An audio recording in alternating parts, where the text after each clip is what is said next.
그리스도의 평강을 전합니다. 국가적으로 매우 위태롭고 또 어려운 상황에서 우리는 지금 다니엘서를 묵상하고 있습니다. 이 시간대에 우리로 이 말씀을 읽고 또 듣게 하시는 하나님의 뜻이 있을 줄 압니다. 바라기는 저와 함께하는 이 다니엘서 성경의 숫가 나누 시간을 통해서 하나님이 이 시대 가운데 우리에게 주시는 음성이 무엇인지를 들으시고 하나님이 이 시대 가운데 우리에게 무엇을 말씀하시는지를 들으시는 저와 여러분 되시기를 축복합니다.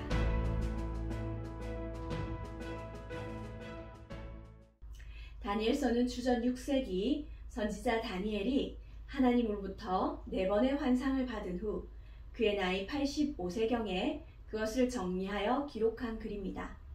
다니엘서는 크게 두 부분으로 나뉘는데요. 1장부터 6장까지는 다니엘과 세 친구들의 이야기가 중심을 이루고 7장부터 12장은 다니엘이 받은 예언이 중심을 이루고 있습니다. 이렇게 다니엘서가 구성된 이유는 앞에 1장부터 6장까지의 내용이 뒤에 7장부터 12장의 내용을 잘 이해할 수 있도록 하기 위한 다니엘의 의도 때문입니다. 그래서 우리는 앞의 이야기 속의 메시지를 잘 이해해야 뒷부분의 예언을 이해할 수 있습니다. 다니엘 1장은 주전 605년 갈그미스에서 이집트 군대를 물리친 후 이집트를 향해서 남쪽으로 행군하던 느부갓네살이 예루살렘을 포위하여 성전의 기물과 유다의 몇몇 귀족들을 바벨론으로 사로잡아 간 것으로 시작합니다. 바벨론 왕은 유다의 최고 젊은이들에게 바벨론식 교육을 통해 자신의 사람으로 만들어서 관리로 쓰려고 합니다. 이를 위해 왕은 왕의 음식과 그가 마시는 포도주를 주어서 먹게 하는데요.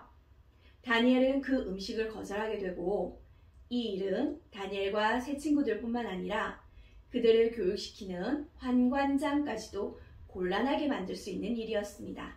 하지만 하나님께서 이들에게 은혜를 입히셔서 다니엘과 그 세 친구들은 왕의 음식을 먹은 다른 이들보다 얼굴이 훨씬 더 좋아 보이게 하셨고 그 나라의 박수나 술객들보다 10배나 더 훌륭한 지혜와 지식을 갖도록 하셨습니다. 그런데 왜 다니엘은 왕의 음식을 거절하는 결정을 했을까요? 바로 느부갓네살 왕이 자신의 이름을 고치도록 했기 때문입니다. 다니엘은 지금 바벨론에 끌려와서 바벨론의 학문을 배우고 바벨론에서 살아남아야 하는 상황이었습니다. 그런 상황 속에서 다니엘은 도망가거나 또 싸우는 대신 바벨론에서 살아가기 위해 배워야 하는 것을 배우고 또 그곳에 잘 적응하기로 결정했습니다. 하지만 여호와 신앙을 고백하는 이름을 가진 다니엘은 자신의 정체성을 버리고 바벨론의 다신론 신앙을 숭배하도록 강요하는 그 현실 앞에서 자신의 믿음의 근원, 자신의 생명을 좌우할 수 있는 분은 오직 하나님 한 분밖에 없다는 것을 분명하게 하기 위해서 믿음의 선을 그었던 것입니다. 그렇게 자신의 생명의 주관자는 하나님이다 라고 하는 의미로 왕의 음식과 포도주를 거절한 다니엘에게 하나님께서는 은혜를 베푸셨습니다. 목숨을 잃을 위기에서 그들을 살려주실 뿐만 아니라 왕의 음식을 먹은 자들보다도 10배나 더 뛰어나도록 어마어마한 능력을 부어주셨고 또 바벨론 심장부의 중요 관직에 오를 수 있게 하셨습니다. 다니엘 2장은 다니엘이 바벨론에서 높은 지위에 오른 후 느부갓네살 왕이 꾼 꿈 이야기가 중심적으로 펼쳐집니다. 사실 우리도 좀 특이한 꿈을 꾸면 나름대로 이게 무슨 의미일까 하고 고민하고 또 골똘히 생각하지 않습니까? 느부갓네살 왕도 이상한 꿈을 하나 꾸고는 상당히 번민합니다. 왜냐하면 고대 당시는 이런 특별한 꿈을 신들의 언어로 이해했기 때문입니다. 그래서 느부갓네살 왕은 이 꿈을 해석할 그 나라의 지혜자들을 다 모으는데요. 그런데 그 지혜자들이 점성술사나 박수나 술객입니다. 바벨론은 별들이 신이라고 생각하기 때문에 별을 통해 점을 치는 점성술사나 박수, 술객이 중요한 왕의 자문관 역할을 했고 또 그런 학문을 최고의 학문으로 생각했습니다. 문제는 느부갓네살 왕이 꿈의 내용이 무엇인지를 알려주지 않고 꿈을 해석하라고 한 것입니다. 사실 꿈의 내용 자체를 알려주지 않고 꿈을 해석하라는 것은 고대 당시에도 굉장히 이례적인 일입니다. 이는 왕이 자신들의 지혜자들을 불신하고 있었다는 것을 반증하기도 합니다. 이런 터무니없는 왕의 명령에 당황한 술사들은 왕에게 다시 꿈을 알려줘야만 해석할 수 있다고 말하게 되는데요. 이 일로 분노한 왕은 그 나라의 모든 술사를 다 죽이라는 명령을 내립니다. 이런 상황 속에서 죽음의 위기에 처한 다니엘이 하나님께 기도하고 이 문제를 해결하게 됩니다. 다니엘은 하나님으로부터 그 꿈의 내용과 해석까지 받게 되는데요. 느부갓네살 왕이 꾼 꿈은 머리는 금, 가슴과 팔은 은, 배와 넓적다리는 놋, 종아리는 쇠이면서 그 발은 쇠와 진흙으로 된 거대한 신상이 있는데 손대지 아니한 돌이 나와서 신상에 쇠와 진흙의 발을 쳐서 부서뜨리자 갑자기 신상의 모든 것이 다 부서져서 바람의 겨같이 온데간데 없이 나라가 사라져버린 것입니다.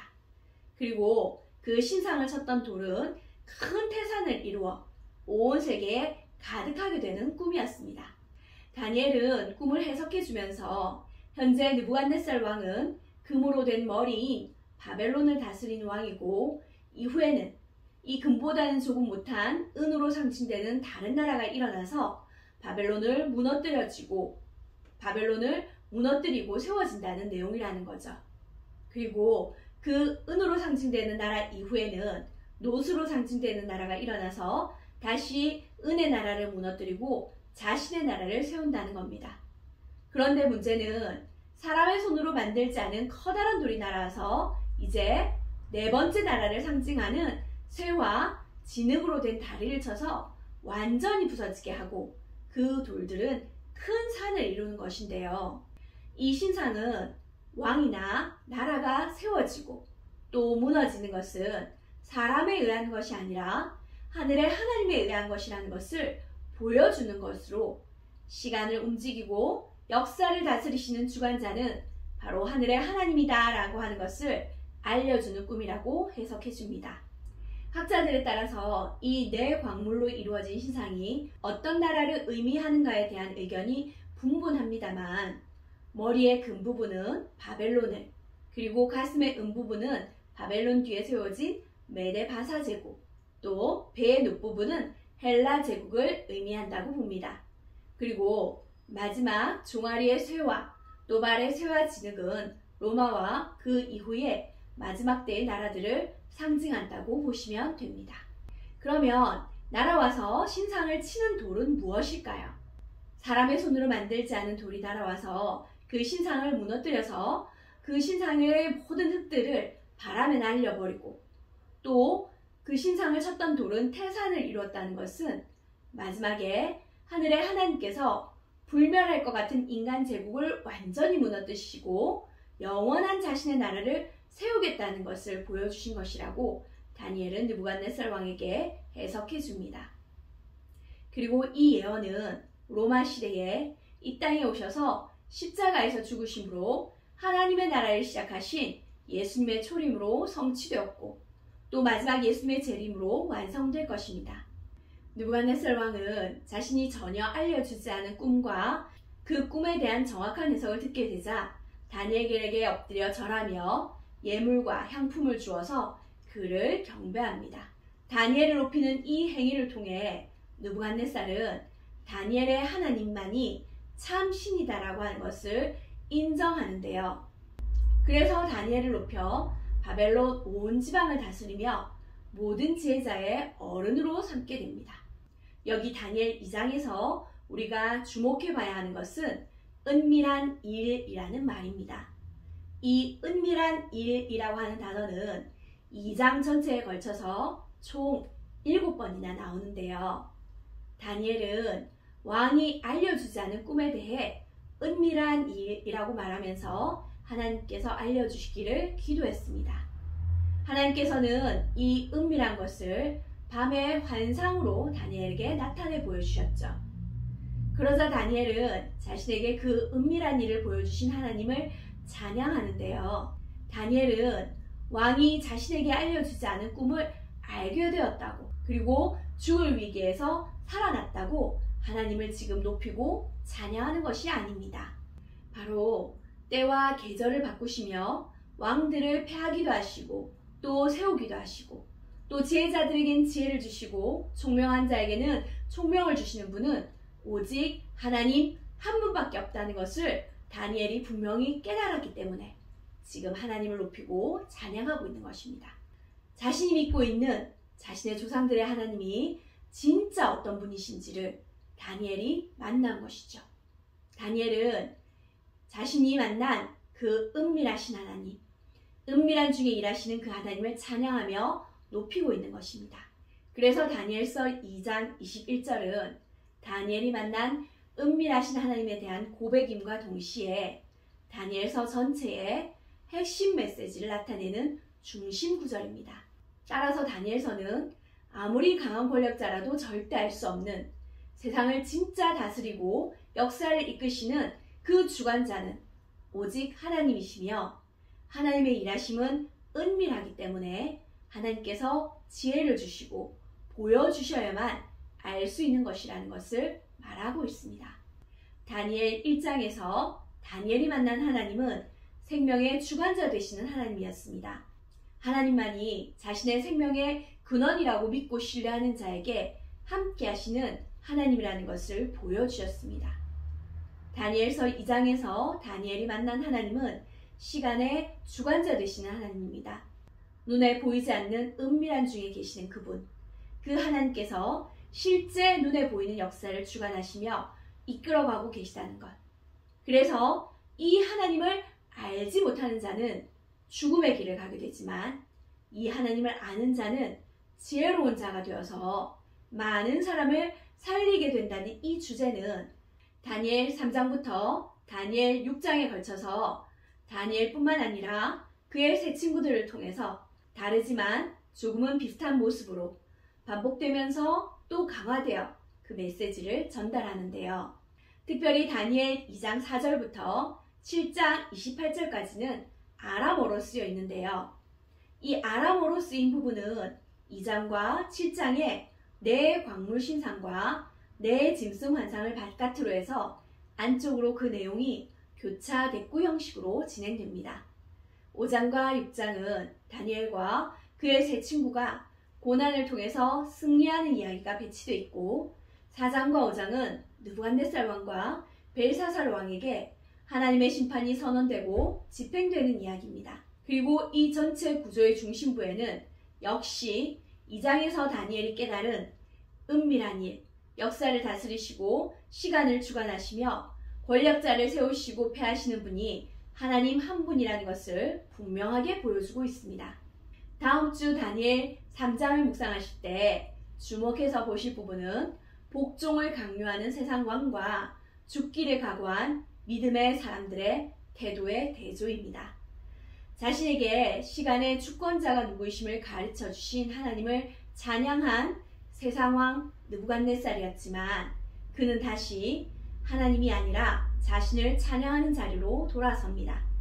그러나 다니엘의 세 친구들은 1장에서의 다니엘과 같이 이번에도 자신의 생명을 주관하시는 분은 하나님 한 분임을 알고 그분께 자신의 모든 것을 맡겨드립니다.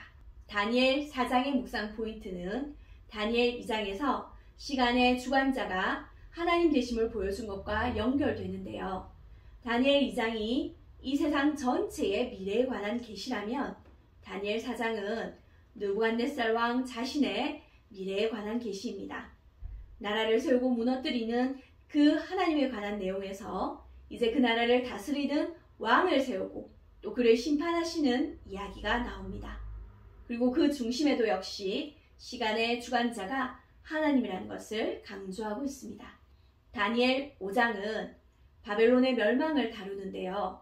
느부갓네살 왕의 일을 알고도 하늘의 하나님께 영광 돌리지 않고 자신을 높이는 자에게 하나님께서 어떻게 하시는가를 분명히 보여줍니다. 아무리 세상 왕이라도 자신을 왕의 자리에 세우신 분이 있다는 것을 깨닫지 못할 때 그 왕과 나라는 멸망할 수밖에 없다는 것을 보여주고 있습니다. 다니엘서의 1장부터 5장까지의 내용을 통해 우리가 선명하게 알 수 있는 것은 다니엘서의 기록 목적입니다. 아무리 강한 나라라도 또 아무리 강력한 권력을 가진 사람이라도 그 나라와 그 왕을 세우고 무너뜨리는 분은 하나님 한 분이라는 것.